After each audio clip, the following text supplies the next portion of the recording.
Hey, what's up guys, Technoobagy here, and welcome to my third League of Legends gameplay commentary that I've got for you today.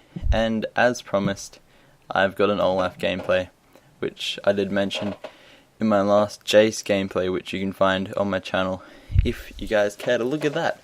So yeah, a bit of exciting news to start off the video, I guess. I've recently gotten level 30 on League of Legends, so if you guys don't know about that, level 30 is the max level that you can get to in the game, and it seems like a low level, but it does take quite a while to get there, which is pretty cool, and I'm finally there, so that's pretty good, I guess. Now I can finish off my rune pages and mastery pages, so yeah, and also I can also play rank games, which will be fun, I guess. Hopefully I don't do too bad and get a crappy elo, but yeah, hopefully that all goes well. So yeah, on to the game. As you can see, if you know, the current skin that I'm using is the PROLAF skin for my Olaf character. This skin was, I don't know, it's a cool skin. I really like it. It's probably one of my, is my favorite Olaf skin. But the only downside to it is that it's his legendary skin, so it costs 1,820 RP, which is like the equivalent of like $15 maybe. I'm not sure, but yeah, it's more like $10. But yeah, anyway, so yeah, this it was an expensive skin, and I'm glad I ended up getting it. I was really hesitant to buy it in the first place. I was like, oh no, oh yeah, I'll just do it. So I bought it, and yeah, that was pretty cool. So I'm really glad I ended up getting that because it looks cool. So yeah, this game got the PROLAF skin happening, and it's a decent game. The overall KD I think was 9, 3, and like 6 assists, and a lot of those assists were kill steals, which is pretty unfortunate. And 2 of the deaths I got did happen in they happened really quickly. So if they did not happen, probably would have been about a 14-1 gameplay maybe. But yeah, that would have been a lot cooler. But this one is still very action packed and really good. So hopefully you guys continue watching and enjoy the gameplay, obviously. So yeah, I'll go through the build that I usually use for Olaf. I tend to switch it up a lot purely because, like, depending on the opponent that I'm versing, I may not need such like a heavy armor build or, so on. So I'm pretty sure in this game I ended up with, my final build was the Ninja Tabby boots with an Atma's Impaler, an Infinity Edge. I think I ended up building it, I'm not too sure. And yeah, that was all I ended up with for this game. But usually, if I'd continued going, I would have got a Frozen Mallet, and more than likely a Bloodthirster as well, and probably a Phantom Dancer, just to, top it off, and really hit down hard. And that's sort of like my main build that I usually go for, although I might switch it up between a Atma's and a Hex Drinker, or depending on the circumstances, whether I get an Infinity Edge or a Bloodthirster first. So yeah.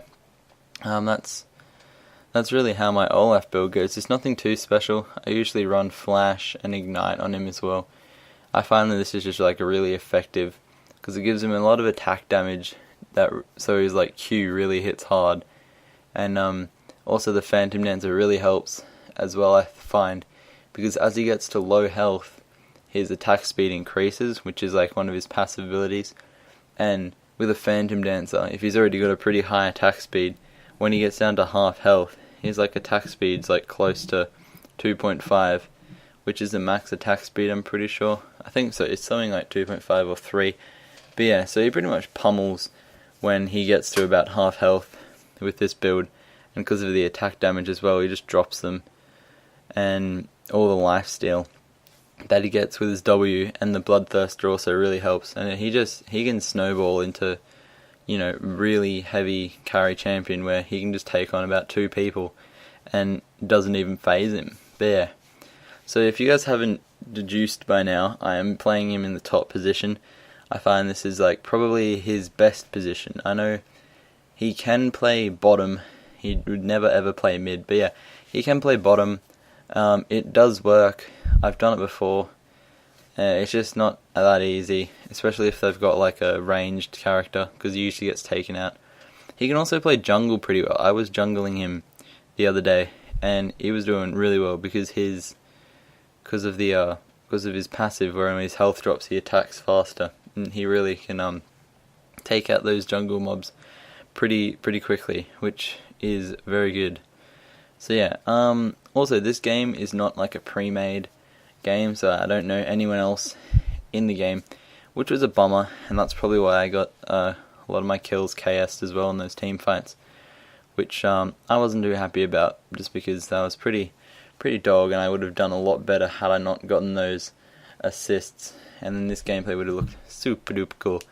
But yeah, in other news, I played a couple of pre-made games on the weekend with like 5-man pre-made teams on Skype, and it was like the most fun I've ever had on League of Legends. If you guys are sort of not liking the game, get a group of friends together and all play in the same game and talk on Skype, because I guarantee you'll like the game probably 100,000 times more than you would if you played, by yourself solo in normal, because you get paired up with the biggest scrubs. I'm not even gonna lie.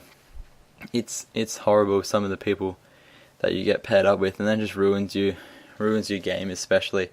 And then when they don't want to surrender when you're losing by like 30 kills, and you have to sit in like a 50-minute game, yeah, it's not too fun. But anyway, that's enough of that really. Also, this weekend, hopefully, I should upload another Modern Warfare 3 gameplay, because I haven't uploaded one in a while. I think my last one was that Osprey Gunner gameplay, and that was ages ago. So I'll have to upload another one for you guys, and also to get back into the FPS mode, because Black Ops 2 is 3 weeks away now. So yeah, that should be fun. If all goes well, I should be getting the game. I'm not going to go into the midnight release, so I won't be getting it on Monday. I should be getting it on Tuesday, Wednesday, probably Wednesday, hopefully, and you should see some content by that first weekend, which will be pretty awesome. Hopefully maybe do some live streams of it with Zoid King 3, my good friend. Another shout out to Zoid King 3. Yeah, so anyway, this video is pretty much wrapping up here. I'd just like to thank you guys for sticking around and watching the video. If you've enjoyed it, please give it a like, and if you sort of like these videos, please subscribe to my channel, because I've got a few more on there which you could enjoy. And also, if you just generally like my content, you can subscribe, and it really helps me out. So yeah, thank you guys for watching. Have a nice day.